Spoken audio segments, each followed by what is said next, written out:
Oke, selamat malam semuanya. Perkenalkan, nama saya Reci Chandra Cendate, NIM 119300027,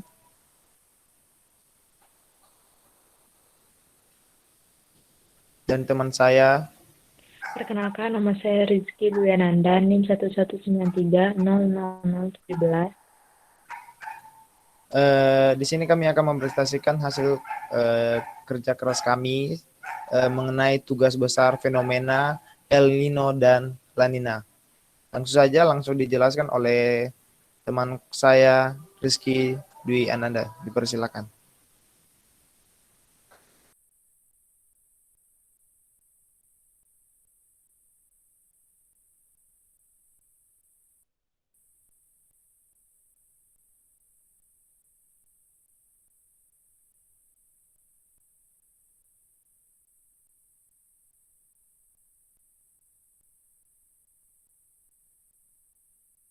Baik, langsung saja. Saya akan mempresentasikan dari step pertama, di mana di sini ada pengertian dan perbedaan dari fenomena El Nino dan La Nina. El Nino dan La Nina merupakan sebuah fenomena cuaca global yang berlangsung di wilayah ekuator samudra di bagian Pasifik dan pada umumnya dikaitkan dengan adanya anomali iklim dunia. Singkatnya, El Nino memicu terjadinya kondisi kekeringan untuk wilayah Indonesia secara umum. Sedangkan La Nina adalah fenomena yang berkebalikan dengan El Nino. Ketika La Nina terjadi, maka suhu muka laut di Samudra Pasifik bagian tengah mengalami pendinginan di bawah kondisi normalnya. Next.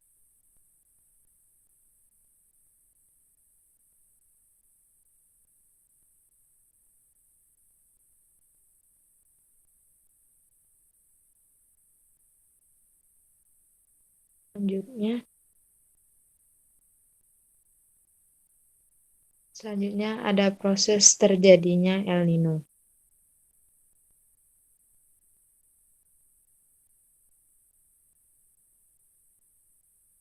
Proses terjadinya El Nino yang pertama, terbentuknya perairan Pasifik bagian tengah dan timur mengalami pemanasan suhu. Pada awal proses terjadinya El Nino adalah karena adanya peningkatan suhu yang berada di perairan Pasifik bagian timur dan tengah. Hal ini akan meningkatkan suhu kelembapan pada atmosfer yang berada di atas perairan tersebut. Selanjutnya, yang kedua, terjadinya pembentukan awan. Setelah terjadinya pemanasan suhu yang berada di perairan Pasifik bagian tengah dan timur, serta menimbulkan kelembapan di atmosfer yang berada di atasnya, maka peristiwa tersebut akan mendorong terjadinya pembentukan awan dan akan meningkatkan curah hujan yang berada di kawasan tersebut. Dan selanjutnya, yang terakhir akan terjadinya terhambatnya pertumbuhan awan. Setelah proses pembentukan awan yang dijelaskan tadi, maka di bagian barat Samudra Pasifik akan mengalami tekanan udara yang semakin meningkat. Hal ini dapat menyebabkan terhambatnya pertumbuhan di awan saat di atas laut dan di bagian timur Indonesia. Selanjutnya, next. Selanjutnya saya akan menjelaskan proses terjadinya La Nina.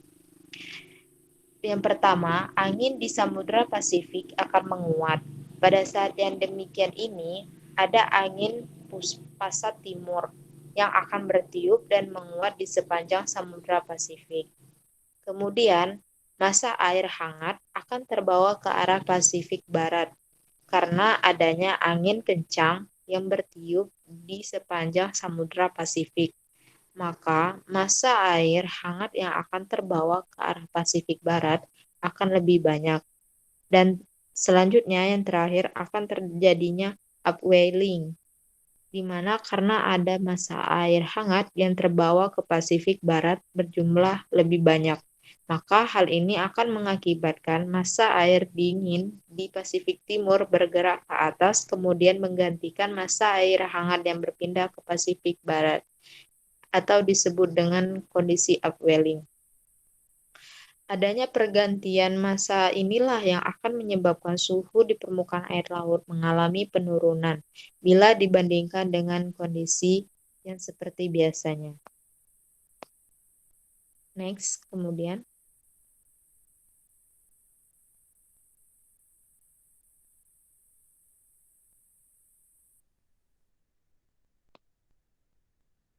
saya akan menjelaskan dampak yang akan terjadi bila El Nino dan La Nina pada dunia. Saat El Nino dan La Nina terjadi pada dunia akan memberikan dampak yang begitu besar. Fenomena ini yang disebut dengan Walker Circulation yang dapat menggerakkan pertukaran angin yang melintasi sisi timur dan barat Pasifik. Walker Circulation ini menggambarkan fenomena di mana udara bergerak melintasi Samudra Pasifik dan meningkat saat tiba di Indonesia. Dampak cuaca pada sektor ialah saat hubungan antara ENSO dan dampaknya terhadap curah hujan dan suhu yang menyebabkan banjir, kebakaran, kekeringan, dan angin topan. Penelitian ini sudah dilakukan oleh Universitas Cambridge menunjukkan bahwa Australia, Chili, Indonesia, India, Jepang, Selandia Baru, dan Afrika Selatan akan mengalami penurunan aktivitas ekonomi sebagai respon dari El Nino. Untuk tempat lain seperti Amerika Serikat dan Eropa, mereka mengatakan El Nino bisa memiliki efek peningkatan pada kegiatan ekonomi. Hubungannya karena antara ekonomi dan iklim sangatlah kompleks di sana.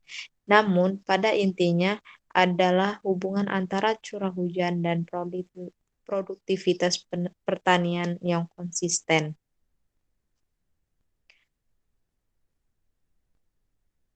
Itu saja yang dapat saya jelaskan. Selanjutnya, saya kembalikan kepada moderator Richie. Terima kasih.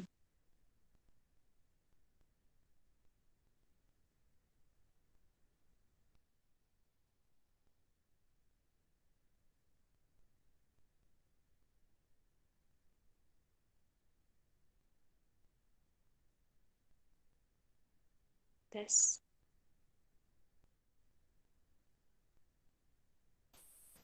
Oke teman-teman, tadi udah dijelasin oleh teman kita Rizky Dwi Andanda tentang perbedaan kedua fenomena dan proses terjadinya dan dampak yang terjadi pada dunia atau pada bumi kita ini. Nah, sekarang saya akan menjelaskan dampak bila kedua fenomena ini terjadi di Indonesia. Nah, teman-teman, Indonesia memiliki letak yang cukup strategis, yaitu berada di antara benua Asia dan benua Australia, serta berada di antara dua samudra, yaitu Samudra Hindia dan Samudra Pasifik.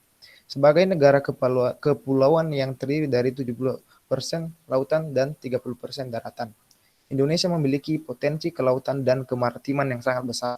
Nah, karena Indonesia memiliki letak geografis hal seperti ini, tentu saja dampak dari kedua fenomena ini akan sangat mempengaruhi.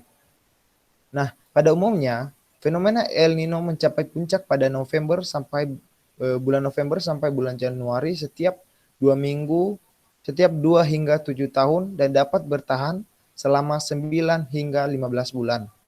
Penelitian pertama mengenai terjadinya El Nino di Indonesia dilakukan pada tahun 1997 sampai 1998, di mana terjadinya kekeringan di Indonesia. Lah, La Nina ditandai dengan adanya penurunan suhu perairan di bagian tengah dan timur ekuator Samudra Pasifik. Hal tersebut berdampak pada perubahan sirkulasi atmosfer, seperti intensitas curah hujan di daerah tropis, dan La Nina menyebabkan peningkatan curah hujan di Asia, termasuk Indonesia. Nah, hal ini disebabkan oleh adanya siklus berputar sejajar dengan katulistiwa yang disebut dengan sirkulasi eh, Walker. Nah, teman-teman, baik El Nino dan La Nina sangat mempengaruhi pola curah hujan yang ada di Indonesia, tekanan atmosfer dan sirkulasi atmosfer secara global.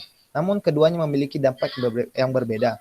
Nah, untuk La Nina sendiri, berikut adalah beberapa dampak yang akan ditimbulkan, yaitu potensi hujan meningkat di bagian barat ekuator Samudra Pasifik, terus curah hujan jadi berkurang di bagian timur Samudra Pasifik, angin pasat timur dan juga sirkulasi monsun menguat, terjadinya bencana hidrometeorologis seperti longsor dan banjir, berisiko merusak tanaman seperti tanaman-tanaman semusim dan juga sawah karena hujan yang berkepanjangan, dan tentu saja kalau hujan berkepanjangan maka akan mengakibatkan yang namanya banjir.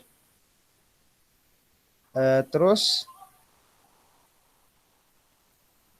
berkurangnya tangkapan ikan para nelayan karena kurangnya kandungan klorofil yang merupakan makanan ikan di lautan, dan dampak positif bagi pertanian yaitu kondisi pengairan di lahan pertanian akan tetap basah karena hujan tetap turun meskipun sedang musim kemarau. Nah, teman-teman, ketika El Nino terjadi, maka sirkulasi Walker akan bergeser yang disebabkan oleh melebannya angin pasat timuran. Dampaknya bagi Indonesia ialah sirkulasi Walker akan berbentuk subsiden atau turun sehingga potensi pertumbuhan awan konvektif berkurang dan curah hujan pun akan berkurang. Sedangkan La Nina terjadi, maka sirkulasi Walker akan berbanding terbalik dengan keadaan El Nino yang menyebabkan potensi pertumbuhan awan konvektif meningkat dan berpengaruh terhadap curah hujan yang tinggi. Nah, selanjutnya teman-teman saya akan berikan contoh beberapa daerah di Indonesia yang pernah mengalami dampak dari kedua fenomena ini. Nah, lokasi atau daerah Indonesia yang pernah mengalami fenomena El Nino dan La Nina terhadap keseimbangan air lahan dan pertanian dan periode tumbuh tersedia di daerah Wayapo Pulau Baru. Nah, jadi berdasarkan data yang kami cari, ada pernah terjadi di daerah Wayapo Pulau Baru, di mana mempengaruhi tentang keseimbangan air lahan pertanian dan periode tumbuh. Nah, berdasarkan sejarahnya, La Nina terjadi di sebagian wilayah Indonesia, khususnya di bagian tengah dan timur wilayah Indonesia. Di wilayah-wilayah ini terjadi peningkatan curah hujan yang tidak biasa. Nah, kondisi ini bisa menyebabkan terjadinya bencana hidrometeorologis tadi, seperti banjir dan longsor. Dan juga selain itu, La Nina juga dapat merusak tanaman, termasuk sawah dan tanaman semusim yang terkena dampak hujan berkepanjangan dan banjir. Adanya curah hujan yang berkurang akibat fenomena El Nino dan daerah yang tidak terkena yaitu contohnya Kalimantan Tenggara, Sulawesi, Riau Tengah. Teman-teman, El Nino pernah memberikan dampak kekeringan panjang di Indonesia, sehingga banyak terjadi kebakaran hutan waktu itu. Dan kebakaran yang pernah terjadi pada tahun 1977, di mana kebakaran itu menimbulkan polusi udara yang menyebar hingga ke negara tetangga. Nah, itulah teman-teman dari eh, hasil tugas besar yang kami presentasikan. Kalau ada kesalahan atau ada pertanyaan, bisa langsung dicantumkan di kolom komentar. Terima kasih. Terima kasih.